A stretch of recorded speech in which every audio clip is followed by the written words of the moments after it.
So good morning, everyone, and a very warm welcome to this Coaching and Mentoring Students in Higher Education webinar. It is our first webinar in this academic year, so I'm very excited to have you all here.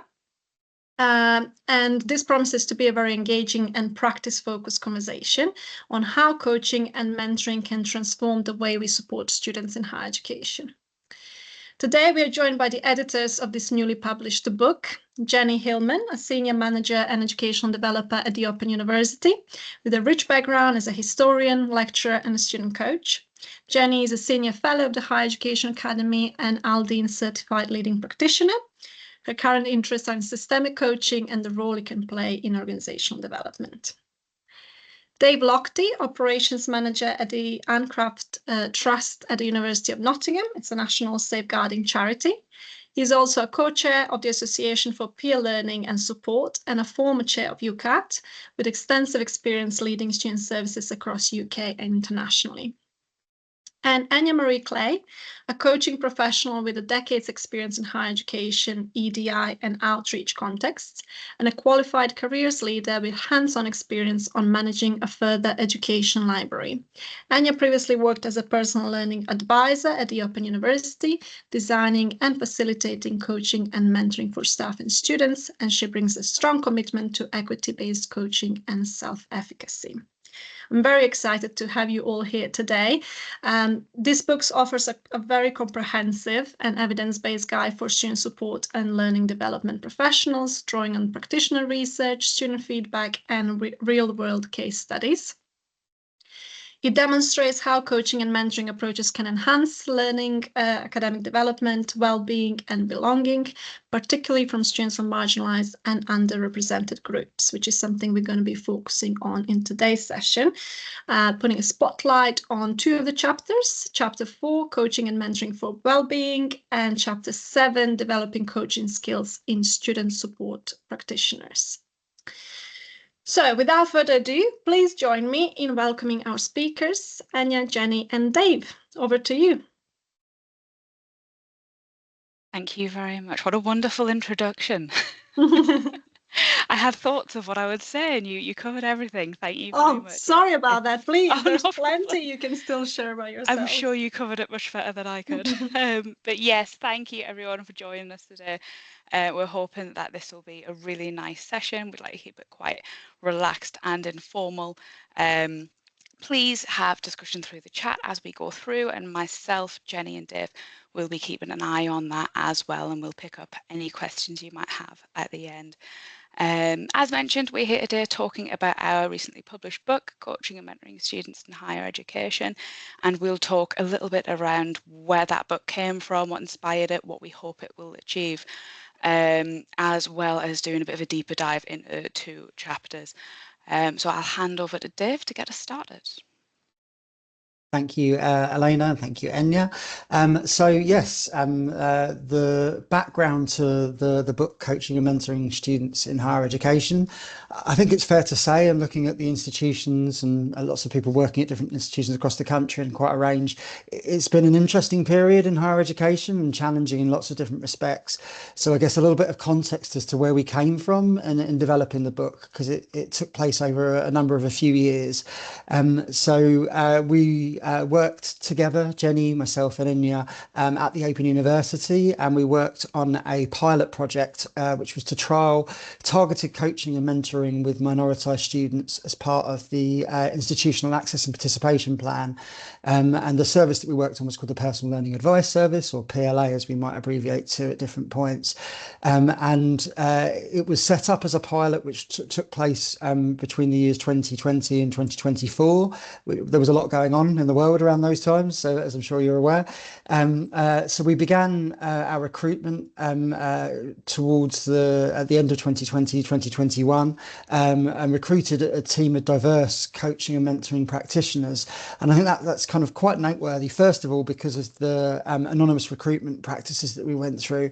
It was really important to us that we had diversity within the team of personal learning advisors, and amongst those 20 odd members of staff, we we managed to support people who had different lived experience to match a lot of our students.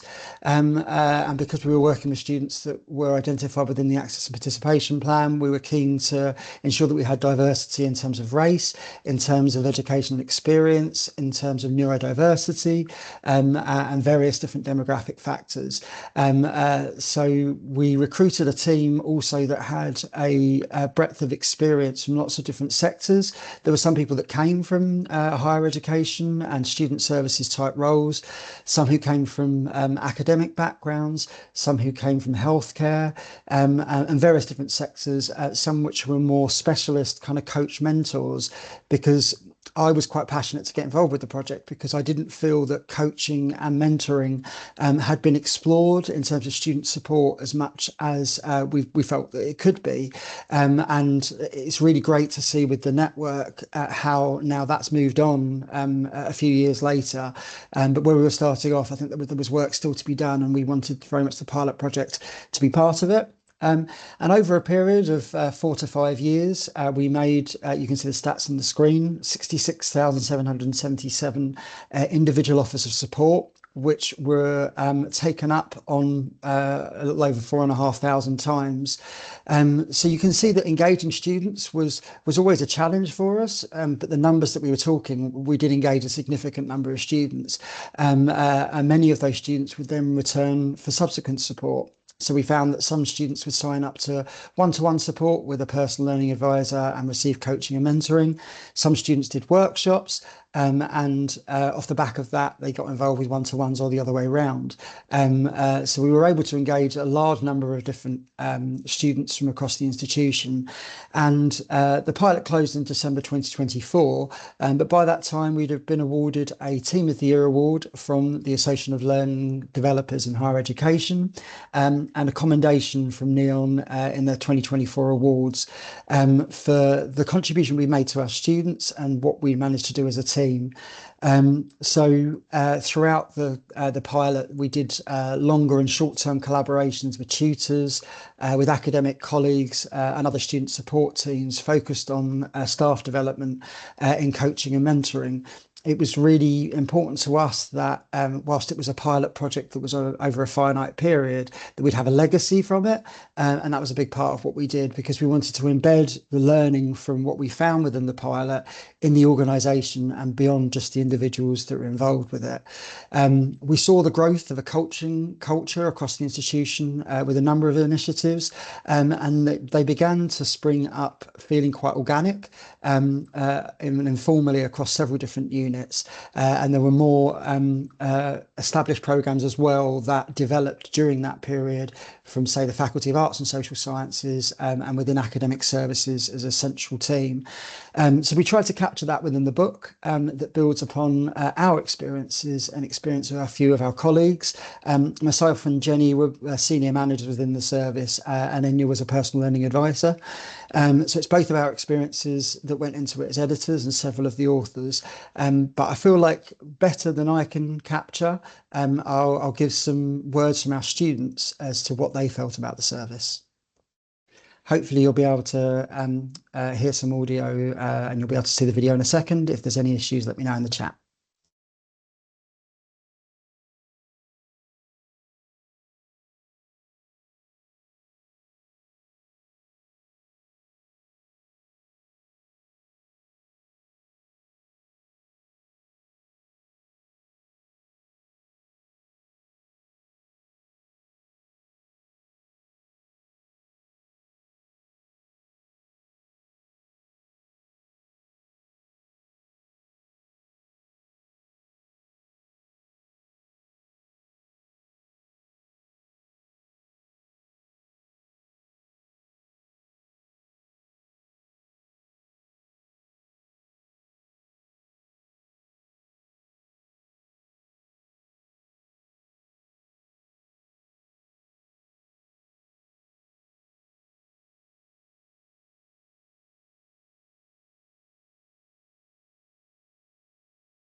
Okay, thank you. And I can honestly say, having worked in higher education for 20 odd years, and worked in a variety of different student support initiatives and things like that, I've never seen feedback like what we got. We could have included, there was a small range there, but we could have included so many more, and we would get them on a kind of a daily basis. And the students can say far better the support that was offered than we can. But hopefully that kind of came across in a little bit of a snapshot. So the book comes from the basis of that and that experience and what we learned. It wasn't all plain sailing. It wasn't always easy, but we learned along the journey what worked with students, what didn't work, how we could utilise the one-to-ones and the tutorials together. But it was really important to us when writing the books that it wasn't just the personal learning advice service. It was the wider impact of coaching within the institution. And you can see through the different chapters of the book, which are displayed on screen. And throughout the pilot, we had these long and shorter term collaborations with tutors and academic colleagues, other student support teams. And that ended up going into several different parts of the book and became chapters. We saw the growth of a culture happened across different areas, and you saw how the first chapter under the coaching skills training and development for staff development, staff and student support, that was an existing team who had a mentoring background, an advice background, information, but coaching was relatively unexplored within the skill sets of the individuals, even though some of them had some knowledge on it. So we tried to bring that in to show how coaching and mentoring, you can be a specialist in it, as we were within the team, particularly over time, but actually it doesn't have to be your sole specialism, and we very much saw it as a range of tools that our staff and the wider staff utilised. Underpinning everything within the book was ethical considerations for using coaching and tuition. Jenny was working with us, but she had a background within one of the faculties, but a real knowledge of ethical considerations in coaching. So that's at the beginning of the book to set the tone, really. And when you're talking about coaching, when you're talking about access and participation, there's lots of ethical considerations that you would have. And it was constantly a discussion we were having within the service, whether we were doing everything we could to make sure we were being fair to our students and treating them how we would want them to be treated. So we felt that ethics was an important part to be covered within any coaching scheme. Supervision and peer support for coaches in higher education is a chapter which is developed by Richard Peat and Helen Williams, who came from the personal learning advice service, but then Julie Stock, who is a colleague who ran a coaching mentoring service for staff internally. So we felt that this was an important thing to draw upon as well, because the sorts of coaching techniques that you can use with students, you can work with the human beings that are staff members in a very, very similar way. And supervision we saw as being a key part of that. We went on a bit of a journey with the personal learning advice service of discovering how supervision can work within coaching, through getting externals, through getting peer support for coaches between each other as they develop their expertise, and that's reflected within that chapter. We also saw coaching through a lens of academic staff development, and we've given a range of references throughout the text, but you can see some of them on the screen. It was very much important to us that we had the basis of academia in what we were doing, that we were practitioners, but we had academic underpinnings. So where our work sat within academic staffing development was part of what we did. And we wanted to be part of the wider sector discussions about coaching cultures. That's why we're here. But that, I feel, has really grown from the period when we started to when we finished. And we've got the coaching can be a strategic collaborative research culture, and the wonky article listed on screen as well. And we'll come back to some more of these things a little bit later. And as Helena says, please feel free to post any questions or comments you have in the chat. But I want to take us into an activity together, which you can get if you look at the QR code on the screen, and we can also post into the chat the link for you, so you can access it on a Padlet. Thank you, Jenny, for doing that. And what we'd like you to do is on that Padlet, the activity is, if a truly successful coaching culture existed across your institution, what would people be doing, saying and feeling that was different from how it is now? And how would that show up in everyday interactions between staff, faculty and students? So please join on the faculty. I'm not going to show it up on screen. So join on the Padlet rather. I'm not going to show it up on screen, but I will pick out a couple of things from it. If you are struggling to access the Padlet for whatever reason, you can also post in the chat if that's easier. But we're really keen to hear from all of the different colleagues from across the sector and across the country.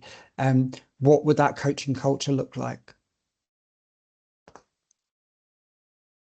I'm going to pause for a second and see if we've got anything coming in on the Padlet. I can see people in there. So we've got colleagues empowered to find solutions to challenges. I definitely agree with that. I think we would like to think that that kind of underpinned everything that we did within the service, that our students were empowered to find solutions within themselves. So that's part of a kind of a coaching culture. And we felt that our team would be similarly as well. And that we were trying to spread that across the institution. Because we didn't want coaching to feel like it was something which was exclusive, which other people couldn't get involved with. The skills, there's a lot of complexity. There can be a lot of complexity to it, but actually they can be quite simply applied as well. A greater degree of trust between all, that was really, really important. We were working from the centre in a large organisation. So to get these relationships with individual faculty members across the institution, and there was a significant amount of trust that was involved with that, and then trust towards the students. It was a two-way street on that as well. And I guess linked to that is open conversations, joined up working between colleagues and teams, and it very much needed to be that. The Access and Participation Plan is for all organisations, a large document covering a wide variety of different departments, and it kind of underpinned having that strategy. Meant that we could link everything back to it, and we knew on a day-to-day basis what we were doing in relation to the Access and Participation Plan. Loads of them coming in now, so I'm not going to do all of them, but I'm going to pick out a couple more. To be confident and able to speak in a safe and non-judgmental environment, effective communication, genuine collaboration, that coming up again. People listening more generously, talking more to each other, again feeling empowered coming up, and more cross school, or in fact across institution, sharing the coaching ideas. So academic mentoring staff will be involved with students at the beginning of the process, and that was always very important, that we would be contracting with students at the beginning. That's covered within there, and student feedback would be specific to the coaching offered, and 100% feedback was part of a loop, and we'll cover that a little bit later. That's all from me for now. I'm going to pass on now, I think, to Jenny. Yeah, to me. Thanks, Dave. And I'm just absolutely loving these anonymised Padlet names like Cheerful Magpie and Loyal Hedgehog and all of those. Just brilliant, aren't they? Anyway, moving on. So, actually, I don't think you were handing over to me. I think you were handing over to Enya.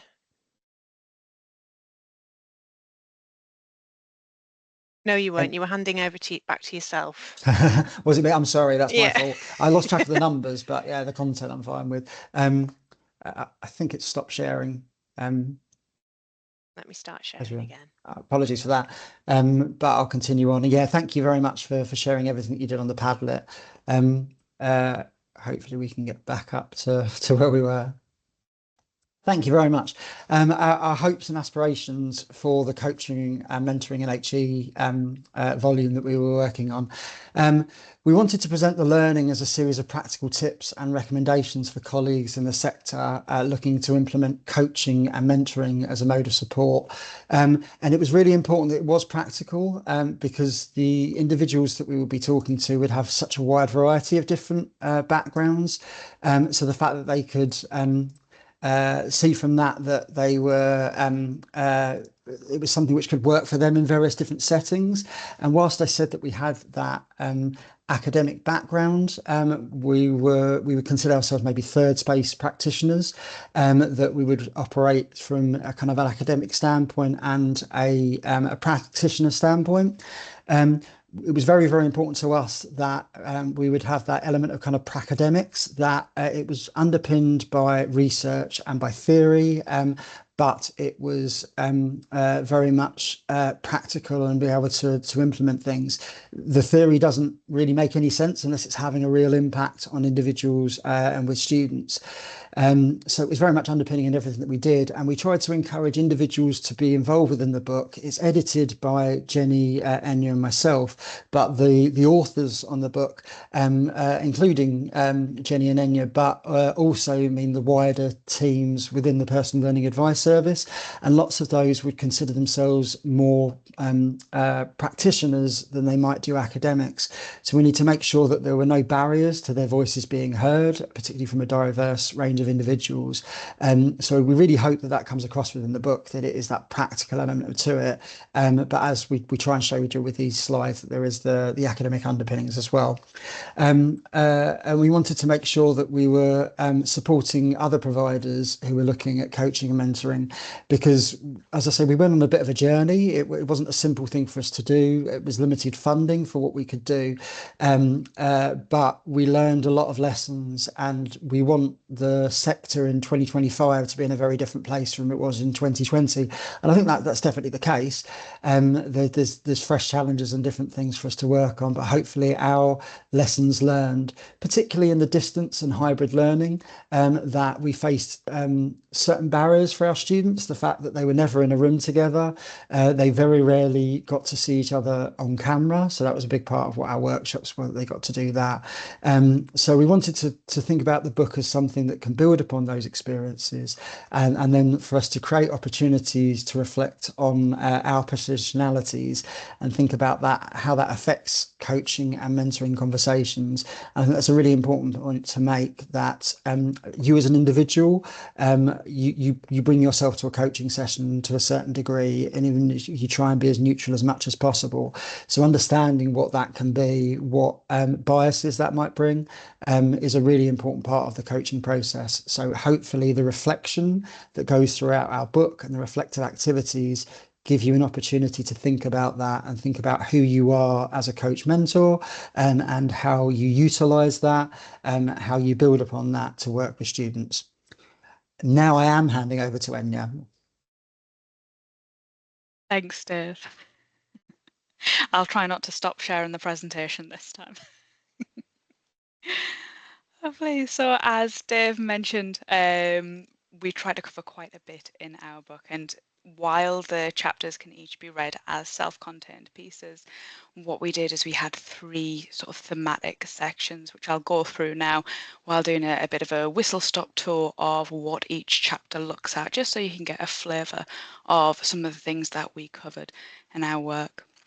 So that first section, we looked at sort of foundational principles of the book, so ethics, equity and contracting, and this began with Jenny Linden inviting readers to consider the ethicality of their work and really centering practitioner ethical maturity as well, using things like the APPEAR framework, which she goes through in that chapter. In chapter 2, myself and co-author Jo Blissett looked at coaching and mentoring practice at both an individual and a service level through an equity lens approach. This is rooted in sort of anti-oppressive practice and anti-racist practice, which I'll talk about more detail shortly.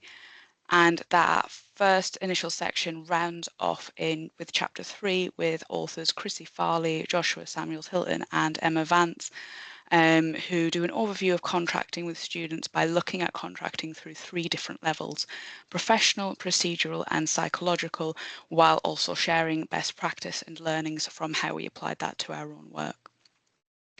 In the second section, we focus more on the role that coaching and mentoring can have in student development. So thinking about how we get students to thrive, how we develop those student academic skills as well, and things like self-efficacy and independent learning.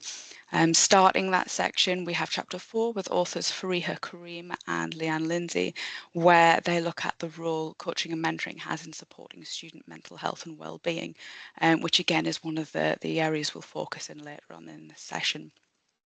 In chapter 5, Mary Jane Wilton and Jenny, who's here with us today, Jenny Hillman, will look at how coaching and mentoring techniques are being used by learning developers to support widening participation. And again, this is another chapter where we'll have a bit more focus on today. Concluding that second session on supporting students in their development is chapter 6, where Catherine Comfort and Chris Kubiak share lessons learned and look at best practice in regard to student peer mentoring programs. In the final section of the book, we're really thinking about staff learning and development, as Dave touched on earlier, thinking about embedding coaching cultures across areas of universities.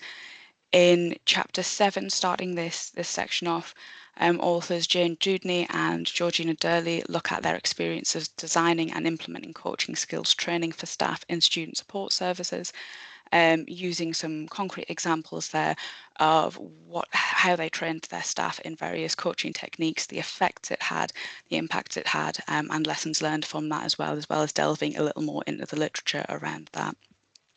And in our final chapter of the book, which Dave alluded to a little bit earlier, we have authors Richard Peat, Julie Stock and Helen Williams thinking about how supervision can be used as a way to provide reflective spaces for practitioners, and how supervision can be implemented in a practical way, and that challenge we have of scalability when thinking of things like this and cost effectiveness, and also supervision's role in ethical practice as well. So that is, as I said, a quick overview of what our book covers, and we'll have time hopefully at the end to cover any questions you've got around the content, so do feel free to pop any questions you might have in the chat. I'll move on now to talking a little bit about our approach, where the book comes from and how we sort of began working on this.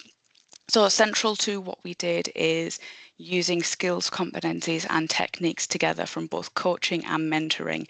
And we did this with the view that coaching and mentoring is a continuum rather than approaching it from a hierarchical way of saying sort of coaching is here and mentoring is here, or vice versa. This is very much with the ethos of we work to meet students where they are, wherever that may be, in whatever moment that is. So treating students differently to treat them fairly, and very much centering everything we do around equity, which I'll move on to in a little while. The findings of our book and the work we did are based on evidence from scholarly literature on the value and impact of coaching and mentoring in HE. We also used qualitative evaluation, which includes in vivo analysis of free text responses in student surveys from the PLA service pilot, as well as staff surveys, and quantitative evaluation based on collected data, which Dave is the expert on. So do direct any data questions at Dave. What we also do throughout the book is we include illustrative scenarios which are rooted in practitioner experiences, as well as a wealth of reflective questions to support reader learning and development.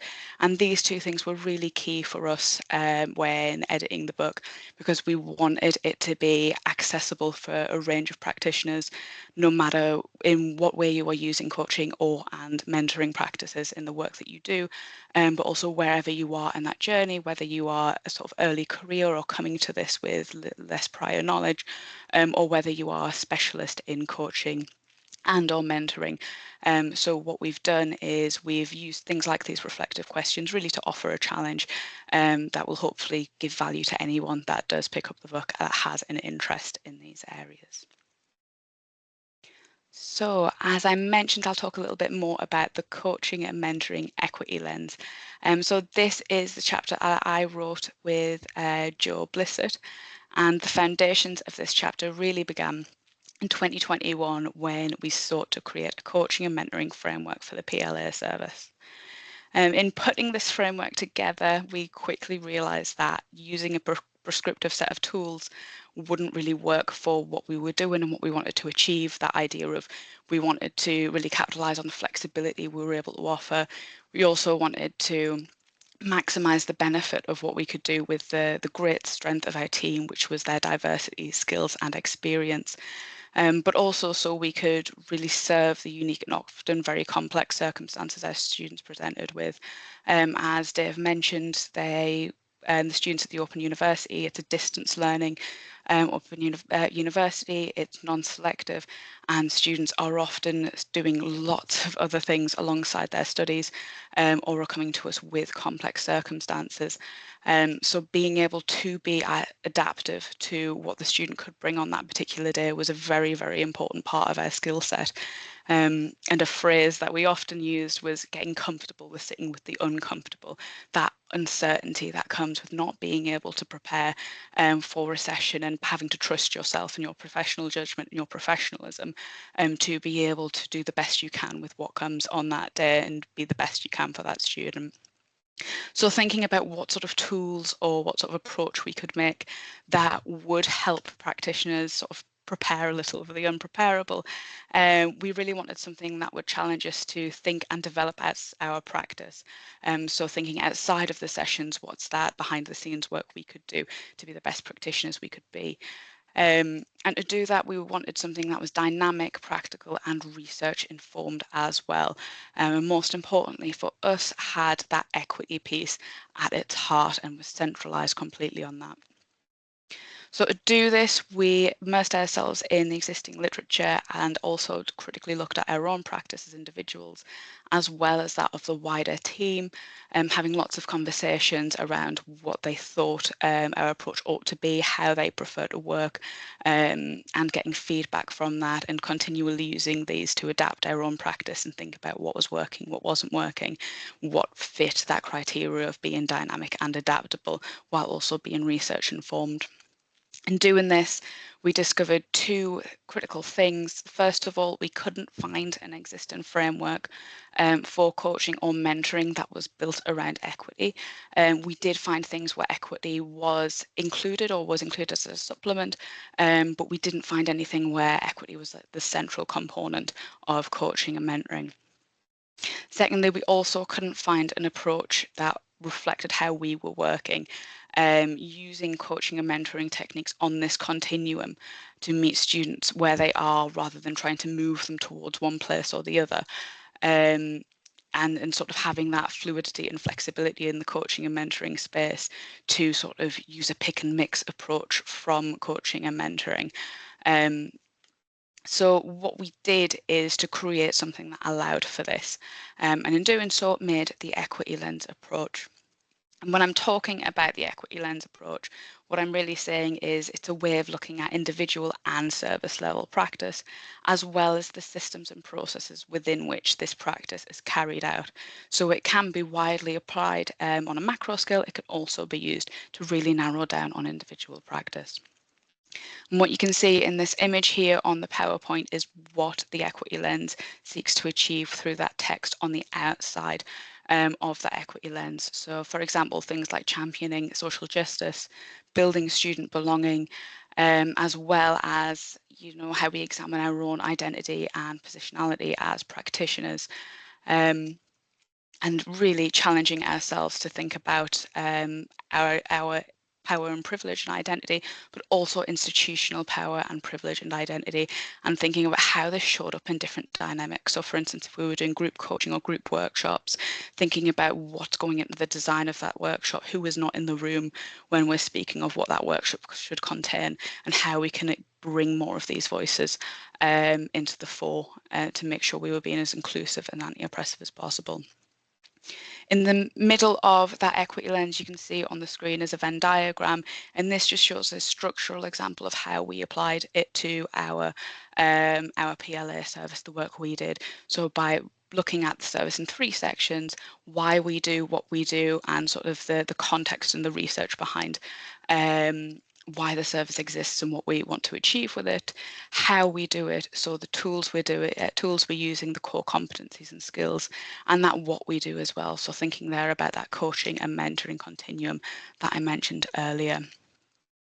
So in this chapter that covers this coaching and mentoring through an equity lens, what we really do is we discuss the evidence underpinning this approach. This is grounded in anti-oppressive practice as well as universal design principles, as well as how the equity lens can be used. And we do this by sharing the coaching and mentoring framework we used as an example of the equity lens in action. This also includes our work on the coaching and mentoring continuum, as well as the competencies that we created that were foundational to our service and how we used them as well, and how we also used them to develop our own practice in a supportive way. In this chapter, we also outline a series of practical and reflective exercise which can be applied individually or to service level practice around identity, power and privilege. And many of these were based on work myself and Mary Jane Wilton did, who's a co-author in another chapter of the book on learning development around staff development and using anti-oppressive and inclusive practice to develop your own practice. Lastly, in this chapter, we look at how the equity lens approach can be expanded further and its positionality in the shift to decolonising student support services and really placing equity at the centre of that student experience. Sort of piggybacking on what Dave was saying earlier about embedding coaching cultures, our hope in this chapter is that it does create a ripple effect, that it challenges and invites readers to think about their own practice through an equity lens and to change practice where this feels necessary and where this feels like it enhances the offering to students, as well as enhancing what you can offer as a staff member. To do this, we've shared the evidence, the rationale, and the resources that have helped us do exactly this in our own practice. And we're also hoping that in doing this, it encourages practitioners to get actively involved in ways to enhance the work equity in the work that you do, and to share your learning experience in wider communities of practice, just like this one. So this transformative change can be exciting, collaborative, and most importantly, can create a fairer HE experience for all, really thinking about how we can make equity an exciting thing to be a part of, rather than some of those negative connotations that come up when it is thinking about heavy work, challenging work, and work that can often feel uncomfortable. So just to reiterate, central to this idea is the notion that we all come to this imperfectly. No one can be the perfect equitable practitioner, but it's thinking about how we can take this in our own practice and be the best we can possibly be in that moment, while recognizing that anti-oppressive practice and equity is ever-changing, dynamic, and we need the willingness to work with that and have those difficult conversations and have those difficult moments in thinking about where we may not be where we feel we ought to be. Well, I'll now pass you over to Jenny, I believe, to do our next activity. Thanks, Enya. And just in response to the section that Enya's just taken us through, we're going to pause for a moment again, just to have an opportunity to hear from everybody here, really, about how, I guess, approaches may be similar or different to some of the approaches that Enya's described in the equity lens, about how we can adopt strategies to make sure that we're working in a culturally responsive way in coaching specifically. So it could be if you're coaching with students, it could be if you're coaching as a member of staff, it could be just coaching approaches that you adopt in your interactions with others. Wherever you are in your kind of coaching journey, what approaches do you take to ensure that you're being culturally responsive in your approach? So I've popped a link to a Padlet in the chat, which poses this question, and I think you should just be able to respond. So I'm going to hang on for a moment and see if we get any colleagues coming in with ideas. I think one thing we should do with these Padlets as well is leave them open. So if things occur to you after the session today and you'd like to, if that's okay, we can signpost them to the Padlet. Jenny, for some reason, I can't contribute to this one. I Oh. I don't know. I don't see a plus sign to where actually to write. I don't know why. Let me try again. I wonder if it's something in. Right. I think I've just changed all the permissions so everyone can do everything. So I wonder if that will work. Yes, there is a plus sign now next to the question. Okay. So thank you. Apologies. Thought I couldn't see any loyal hedgehogs or busy cheaters or whatever else. I can see people typing now. We've got time to hang on for a moment or two and see some ideas. And as Dave said, if you've got any problems with Padlet, do just pop it in the Teams chat here. That's fine too.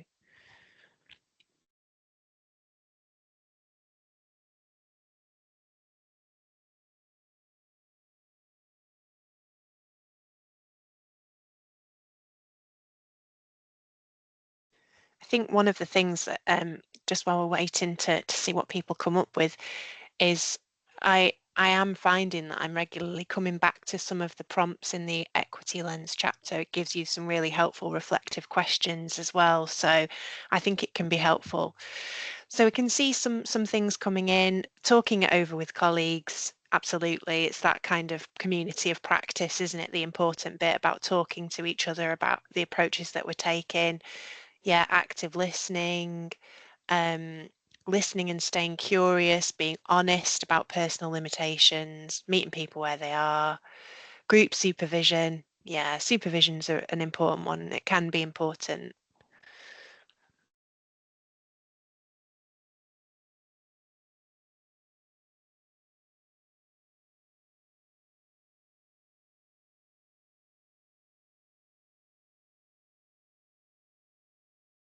Yeah, someone's just added here, continually reflecting on my own positionality and that of the team I'm working within. What might we not be considering? Who isn't represented in that conversation, and how can we remedy that? It's so true. Yeah, and even within, you know, a team with good diversity and representation like the one we had within the OU for this project, that was something we very much wanted to work hard to do. And not making assumptions, yeah, building relationships and recognizing, again, positionality, using tools like strengths and values, absolutely, and talking through colleagues and having observation. That's an interesting one, observation of practice. Yeah. Really helpful question there. What does that mean to you? Which can reveal cultural differences and perspectives. Thank you for those ideas. As I say, do keep them coming if other things occur to you, and we'll leave these Padlets open because I think it can be interesting for us to see how other people are responding as well. So I'm going to move on. We wanted to talk about a couple of themes in greater depth, and I think actually these are themes that cut across the whole book, but they're probably also things that we're all always thinking about in our coaching practice. And the first one is student well-being. So we do take a detailed look at this in chapter 4. As I say, but it is a theme across the book, and we adopted a very broad definition of well-being. I think the book quotes from the Department of Health definition, which is something like feeling good and functioning well. But the chapter is also based on work that the coach mentors at the Open University did with students in the context of mental health awarding gaps. So don't want to diminish mental health by saying we're taking this broad view of well-being, because there were kind of students there with declarations who'd shared sometimes chronic and sometimes acute mental health conditions. So I don't want to kind of diminish that in any way. I think the place for coaching as a mechanism of support in mental health and well-being continues to be really relevant. I don't know if colleagues here at different institutions want to come in on that, but thinking about the 2024 case that went to the High Court, the University of Bristol, and the High Court rejected the appeal from University of Bristol in relation to the death of Natasha Abrahart. And I think this continues to be a really important discussion about specialist mental health support that's offered by universities, and also where wellbeing fits into a more holistic approach and a proactive approach to looking after our students while they're with us. So what we've got in this chapter, we start from this position that, we know that coaching is effective as a way of supporting mental health and well-being because the literature tells us it is. There's a lot of evidence now that coaching students in higher education can support well-being in positive ways, and there's a bunch of references there, and there's probably about 500 more we could have included on this slide, but there's a real strength there in the scholarship of well-being. So we're not claiming to have to have come up with something really brand new. However, I think there's a different take on it in the book, and something that I want to bring out just now. So just to give you a bit of context, the coaches that wrote this chapter, Leanne Lindsay and Faria Karim, were involved in projects where coaching was offered to students who had mental health needs and who'd shared them with the university, and who had a past probability prediction of 70%. Some people might say at-risk students. I hate that expression, but there we go. They were also working with students who didn't have, or hadn't shared at least, a mental health declaration. So it's based on that kind of mix. Within the university, support is also provided by the mental health casework team. So there are specialist teams, as well as guidance, tutors, and referrals made to external sources as well. But one thing that came across was the unique place for coaching within this kind of system of support around mental health, where in some cases coaching helped to unlock access to mental health support or wellbeing support. So I've included an example of this from a student quotation here on the slide, that a student said, "I would never ask for help before in any area of my life. I thought this made me look weak." And then they went on to say how they realised that there is absolutely no shame in seeking help from struggling. It's actually a strength. Now I make full use of support that I'm offered, and I don't feel ashamed about this. And we were seeing that a lot, that coaching was not, it was not there to fix people. It was not there to kind of breach any boundaries and encroach on kind of specialist support, but it helped to unlock support and help to reinforce those help-seeking behaviours in students who needed it. And we saw in the qualitative evaluation that Dave and Enya have both mentioned that 93% of respondents were saying that coaching and mentoring had a positive impact, or a significant positive impact, on positive changes in their personal life. So it was kind of something that was supporting students beyond their university experience as well. It was that general well-being and wellness. I can see in the chat there that Basra Khan's popped in there.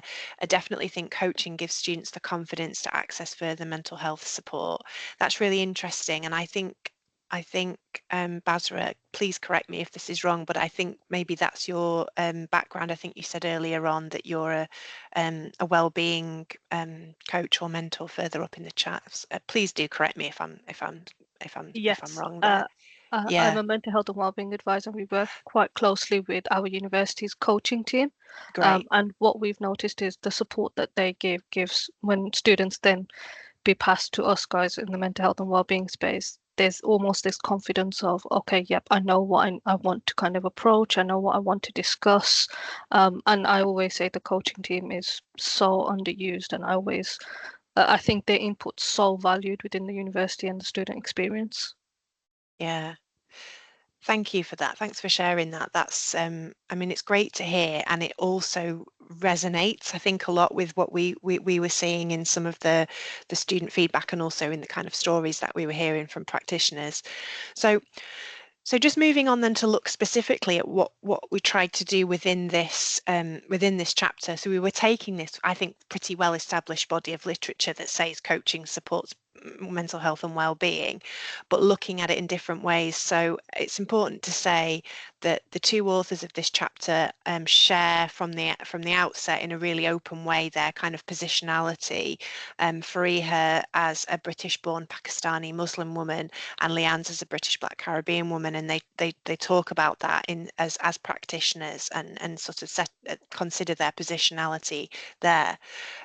What I think they do in a way that I don't think I've seen anywhere else is encourage us to think about coaching having a role in calling out some of the systemic issues. They talk about the damaging practices in HE, they talk about institutional barriers, and they talk specifically about the challenges that they can pose for students from racially minoritized backgrounds. And I've given the example there in the second bullet point in the literature that we know that there's a lower sharing, if you like, or declaration rate for students from those backgrounds than there are for white students. They talk about ways to acknowledge and challenge barriers. I think sometimes it can be a delicate balance for coaches, can't it, where we want to assume this neutrality in our practice, but we have these roles in universities that aren't neutral, and that can be a challenge. So Leanne and Fariha really nicely explore that in the chapter and talk about using listening to reflect back to the institution what might be going on, creating safe spaces. They talk about brave spaces, and considering diversity and representation in staff. They also talk about things that you can practically do as a coach. So they talk about solution-focused approaches like the Oscar model. I'm sure it's familiar for most. I don't know if we could perhaps find a link and pop it in the chat for anyone who hasn't used it before. And they talk about integrative approaches as well, and thinking about boundaries and ethics as a coach and how you manage that when you might be working with someone either with a mental health who's shared a mental health need with the organisation, or with students who haven't shared a formal mental health diagnosis but may need wellbeing support. So they talk in this context mostly about one-to-one coaching, but also about some initiatives that the team led around group support for students with mental health needs as well.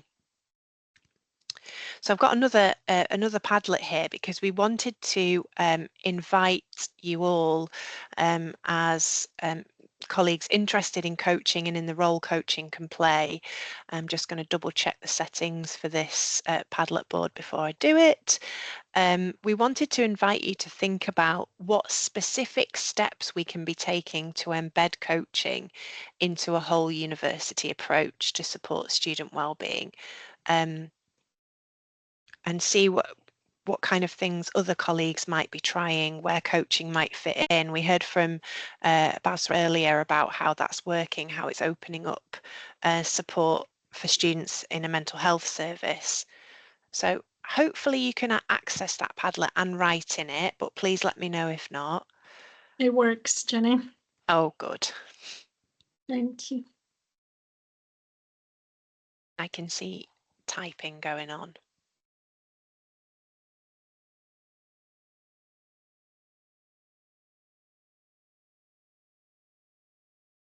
So I think often we work really hard as coaches in HE to distinguish what we're doing from therapeutic services, you know, from counselling and other kinds of support. So it's kind of maintaining that and making sure that we are being boundaried, but also acknowledging, I think, that there is a role for coaching in an organisation to be able to support students, I guess staff as well, actually, by implication, but also specifically for students. Yeah,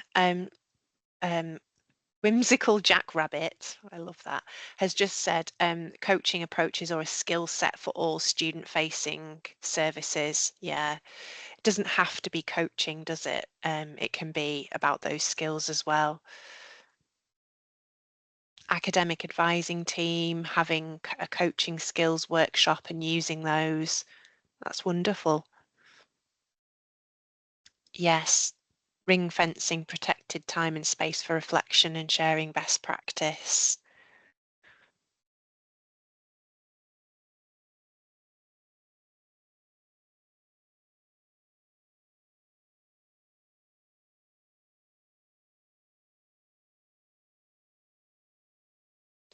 Yeah, encouraging academic tutors, personal tutors, that is, to use coaching in their academic tutorial meetings. The challenge is training staff for this at scale. Yeah, I think I can see Enya nodding furiously, and Dave as well. From their kind of respective experiences in looking at personal tutoring, and Enya's in developing tutors in coaching skills during the project as well. So it is something that's really valuable. I think it is, though you're right, it can be a challenge at scale.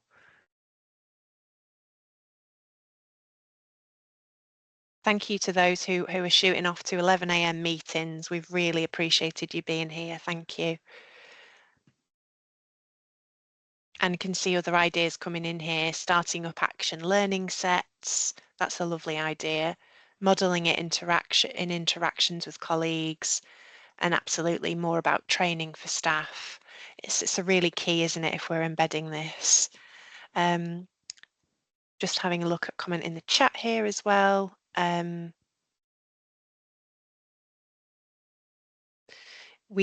Anecdotally, we observe that academic support provide opportunities for students to disclose underlying wellbeing issues, and this can act as a valuable first step for students who might be hesitant, but it requires staff training and awareness. Yeah, absolutely. That's quite hard to do as well, isn't it, in the moment? One of the things that we talk about in the book, and that we talked about a lot as colleagues, was that our view of wellbeing is also incredibly Western centric, and it doesn't always encompass the kind of wider view of mental health and well-being, and the way that can kind of express itself for students from different cultural backgrounds.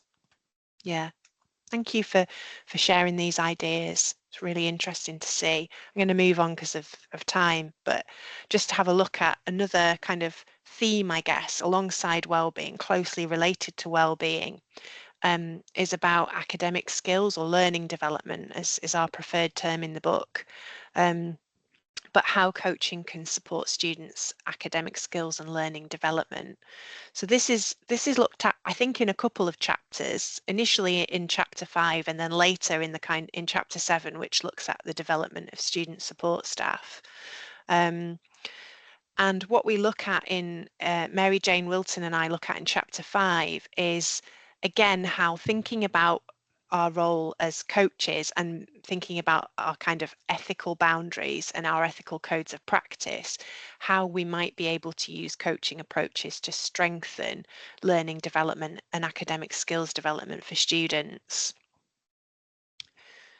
So one of the things that we make the observation in this chapter, one of the things that we begin with, is that there's a challenge for colleagues, whether doing it as a tutor, you know, as a lecturer, or as a personal tutor, or as a professional services practitioner, of teaching academic skills and literacies in a way that isn't emphasizing the kind of skills deficit, especially in services like ours, where the support was targeted for students with certain protected characteristics.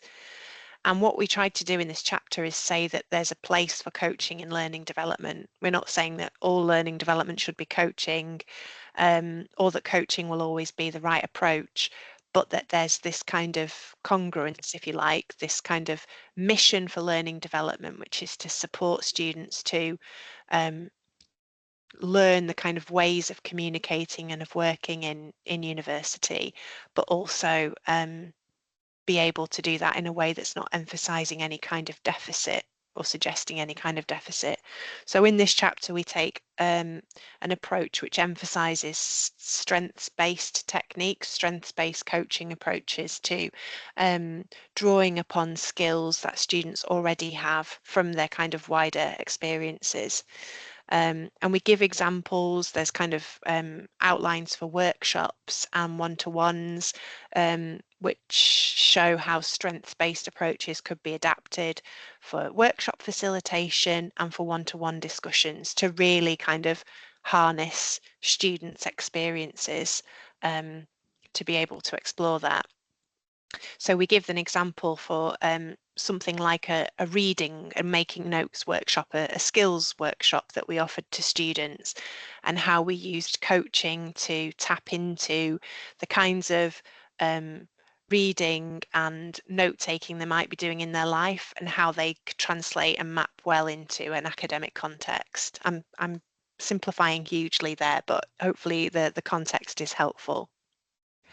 So these are the kind of themes really that come up again in chapter 7, where Georgina Durley and Jane Dewdney talk about their approach to developing coaching skills training for guidance practitioners in the university's kind of student support team that speaks to all OU students.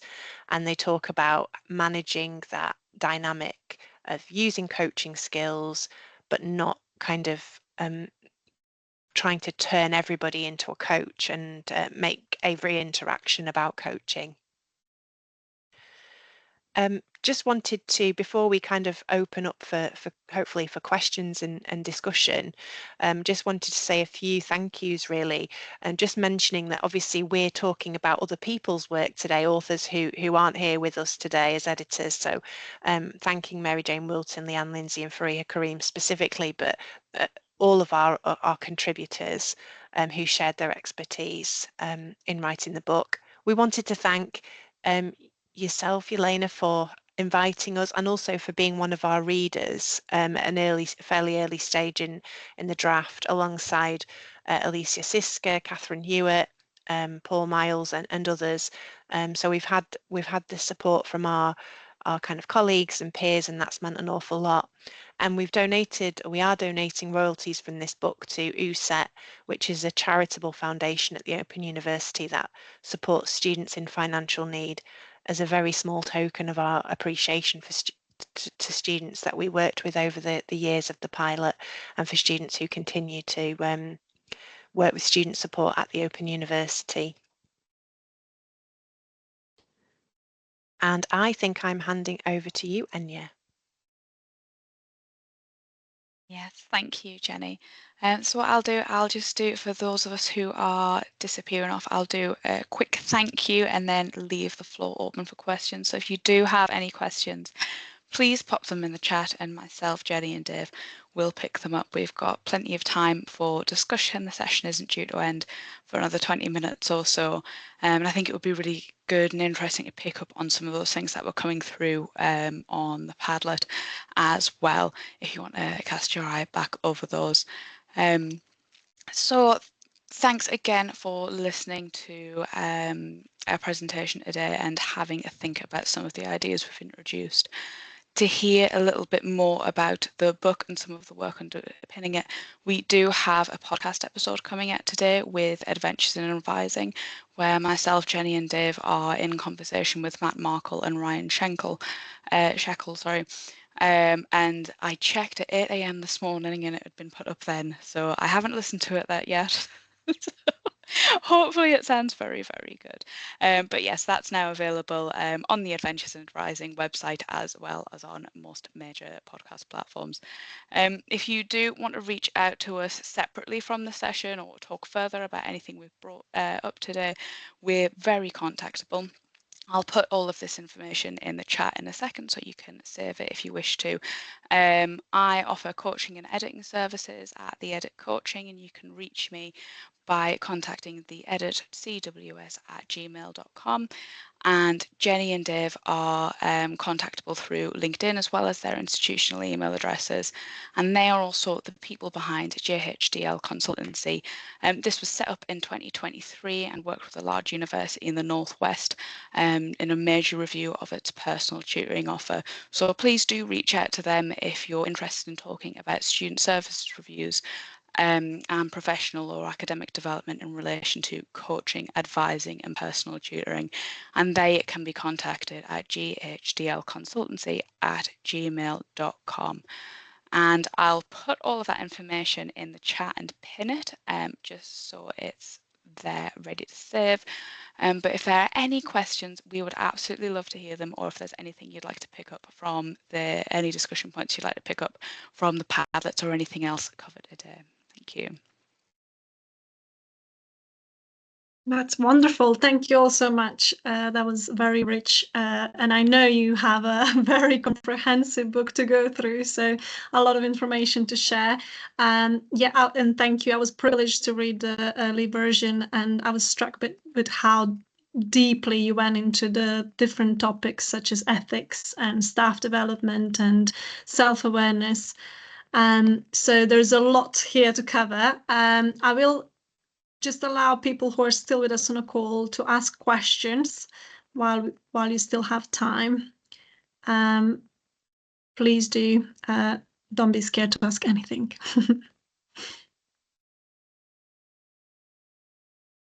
Just while those are coming to the fore, I wonder if you want to look at the references, Dave, and have a quick go through them.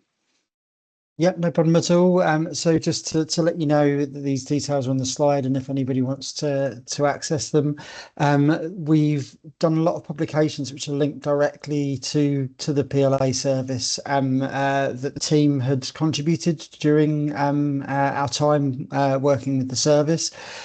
So there's a little bit more of a footprint. Obviously, we pick apart some elements of it a little bit more. Anyone who was excited about the evaluation part earlier, that's one of the articles there. But I particularly recommend the bit that I think probably we've spoken about the most passionately today is the equity lens, the work that Enya was involved in with several different one of the mentors. So if that was something that kind of piqued your interest, that's the second one down. And then I guess we've looked at between Jenny, myself, and Liv, one of our colleagues, looked at specifically the Black students' experience of coaching and mentoring in higher education. So there were a few different publications that we'd worked on as part of that. But it's not just the publications that we've worked on. We've also got a full bibliography of broader references and everything that underpinned the work that we did, several of which have been referenced within the slides today. If there's more which are included within that, and it is quite a long list in total, then they are ones which we really did feel, I mean, they're kind of the big hitters that probably the people in this room will know lots of the names that are on there, that we feel are kind of underpinned our work. So if it's useful, hopefully, to have that, the background work that we did, there's detail within the references on that slide and then on the final slide as well. But yeah, you'll possibly name some of the names there. But if there's any questions about that, I'm happy to respond to those as well. Thank you, Dave. That's really, really useful. Are there any questions before I take over and ask my questions? I feel selfish to ask questions.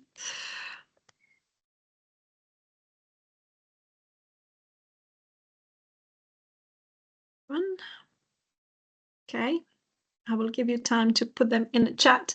One of the things that I've been really thinking about, and I'm glad that we specifically focused on well-being for this session, is really the link between the well-being and student academic success. The slides will be available as well as the recording for the webinar.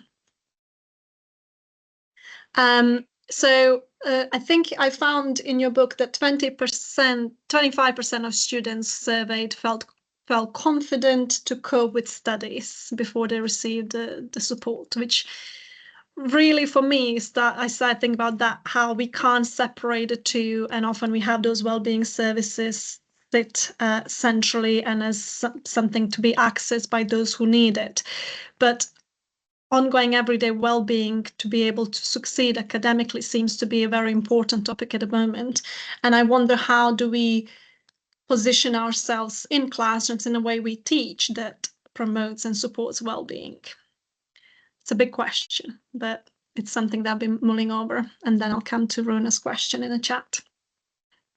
I don't mind starting with this one. I think this comes back to what a lot of people commented on the Padlet about embedding coaching into a whole university approach, and it's about staff development, isn't it? It's about giving people the confidence I guess permission as well to be able to do that in a tutorial, whether it's group setting, one-to-one, whatever, to be able to do that and to be able to give people the time and space to do that as well, because a colleague and I have been looking at some staff development around kind of relational pedagogy, a lot of which, has coaching as kind of a really, it shares a lot in common with coaching. It's about the kind of interaction ultimately in the relationship. And I don't think any of us would disagree, but have tutors in HE, have most practitioners in HE, are they operating in a system that gives them the time and space to do that, where there's kind of, metrics measuring very different things than relational practice, arguably, and doing that at scale, as other people have commented on the Padlet in terms of staff development, is a challenge. So I think addressing some of that, doing the staff development, yes, but addressing that and making sure that we've got kind of structures and systems where people have the time and space to do that would be my kind of immediate response. So ultimately starting with staff well-being to achieve student well-being. Thank you. Yeah. There's a question from Rona about managing the growth and development of the coaching culture at the OU. I can come in on this one because Dave and Enya are off doing work with other institutions, but I can say that within the OU, the PLA service was a pilot and obviously came to an end at the end of 2024. But what there has been is some clear evidence of the kind of embedding of practices from the PLA service in student support services. So I mentioned earlier about Chapter 7, which looks at coach training for student support practitioners. There's also kind of work underway to look at the kind of design of the guidance service within the organisation and how the kind of a redesign of the guidance service can incorporate learning from the PLA service and from coaching practice. There are also, I think Dave mentioned earlier in his section of the presentation today, projects in the faculties where academic colleagues are using coaching to as part of their academic development, so developing each other, I guess, in the kind of peer learning that some colleagues have talked about here in the Padlet. We do also have a small working group, steering group of colleagues who are looking at coaching culture across the organisation. And I suppose it's about trying to bring together coaching work that's springing up in little or in pockets, springing up in really nice organic ways, and people are using it and trialing it in their work with students and bringing that together in a sort of more joined up way. So I think that's probably a fair summary of how we're trying to grow and develop the coaching culture at the moment. Thank you, Jenny. That's very comprehensive answer. Rona, did you want to pick up anything else about the coaching culture? No, I think that was a great answer. Obviously, the whole session has been so impressive, really has. But I just had that specific curiosity about how, with the success of the pilot, things had been growing. So it's really good just to hear some of those examples. And again, hearing about that steering group, that's something that we're working with as well at the moment. Just how we can try and help coordinate, support, get more momentum as well. So no, that's a really, really helpful response. Thank you. And thank you to you all. Thoroughly enjoyed this. Oh, thank you, Rona. That's really nice to hear. And yeah, one thing I didn't mention actually is that we do have in our educational development team at the OU as well. I was just looking down the list to see if my colleague Clemmy's here, but she's not. She must be busy. But she's leading a project looking at coaching skills for tutors, and we've created a little suite of videos where tutors are just kind of recording short videos about how they use coaching in their teaching practice. Coaching skills and techniques, in their teaching practice, and creating a staff VLE around it as well. So I think it's something that's gathering momentum. Great. I can imagine that being very impactful. Yeah. Okay. Thank you. Thank you. Thank you, Verna. We also have a question about a pilot being provided both online and in person. I might start with this, but then because operationally, maybe talking about how it worked, but then Enya, you might want to talk about your personal experience actually doing it with students, because we started off within the Open University. None of our students are anywhere physically together at any point, and our staff were all across the UK. So we never had the opportunity to do things with students kind of face to face. But I was quite surprised with the Open University that if you were delivering things online, how much it was revolved around phone calls to start with, and video calling was not part of the offering when we first started. And there were benefits towards the phone calls, I guess, to focus on the real words from a coaching perspective, to what students were saying, and you're fully focusing on what you're hearing. But obviously there's so many other different things that are visual cues and other things that you can get. And I think Jenny first of all championed it, and it was something we were all really keen to do, was to establish video calling coaching as part of the service. So we did introduce that, and we had to bring in lots of protocols around that to make sure that individuals were safe, that you were going into their homes virtually, and that our staff felt kind of safe and comfortable within that. And I guess we sought to develop that further with the group workshops as well. That was via a system that students could share their cameras, which at scale is not necessarily an easy thing to do, but we managed to kind of facilitate that, which was actually quite new for the Open University within the tutorials that they were doing group sessions. Where we would have liked to have taken it further, we did elements of instant messaging within the service, because some students, we felt that was a need that they would have. Some students preferred that to, rather than them having to be on a live phone line, they would have that kind of back and forth, staggered over time. But I think that could have been developed further. And I think I would have liked to have added more of a virtual learning environment for the individuals there, so that you could share resources with them. And it could be a bit more than just kind of that absolute offering. But I'm curious from Enya's perspective, what it felt like to you as a PLA as you were delivering that.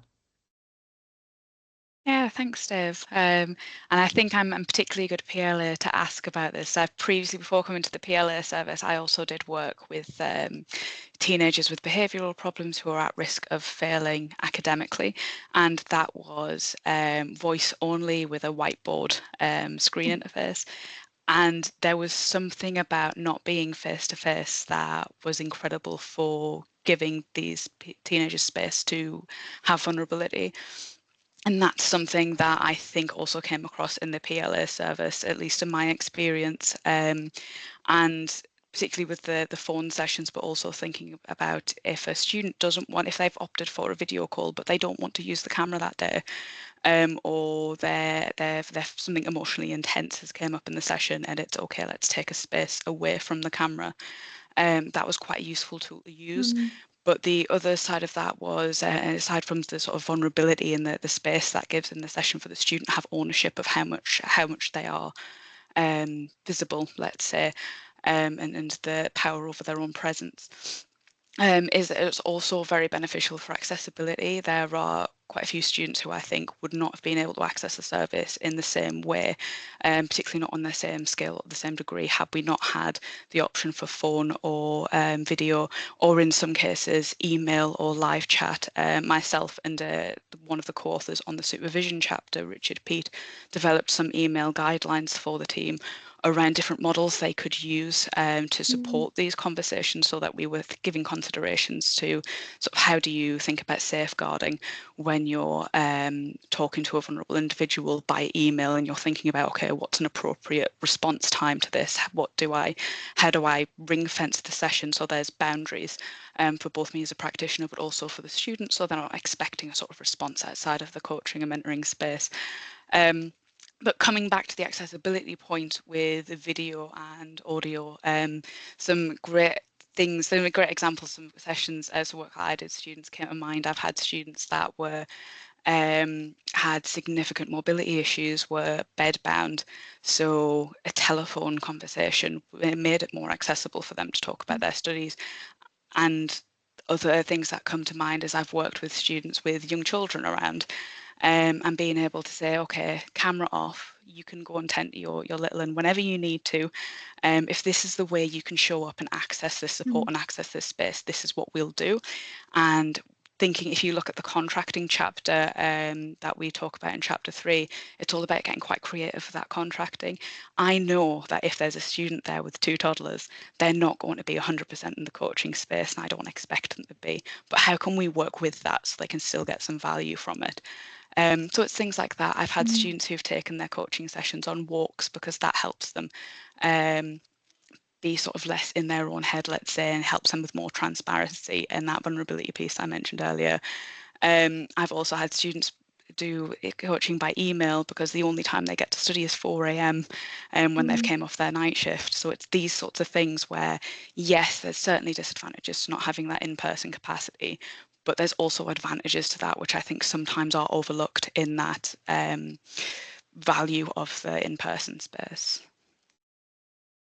Thank you, Enya. That really talks to one of the core principles that comes from the book, is meet students where they are. You were truly doing that with your service. And it's interesting for universities that are predominantly face-to-face, that we instantly think everything has to be face-to-face. But even for us during pandemic, we learned that students were more engaged in tutorials that were online. So offering that flexibility so students can access the way that works for them, I think it is important. Thank you so much. We are almost at the end of the session. Any final questions for Dave, Jenny, or Enya before we close? And thank you everyone for engaging, asking questions, and staying with us till the end. It's much appreciated. I would have loads of questions, but I'm hoping I can do that anytime and contact you guys. Of course you can. Thank you.